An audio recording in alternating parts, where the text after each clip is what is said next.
uupo ako. Hi, Rain! Ano nga, share today, bitch. Diba? Oo, natin kasi salamin. Hindi ganun. Yung parang, ako, I believe na it is nice to assess things when the feeling is still there. So, yung kung halimbawa, may sitwasyon, tanongin mo agad sarili mo, ano kayang ginawa ko?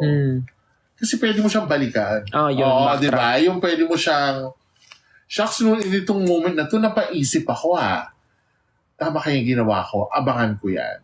Oo. Ito yung ginawa, ito yung naging desisyon ko. For sure, may life lesson yan na sinasabi.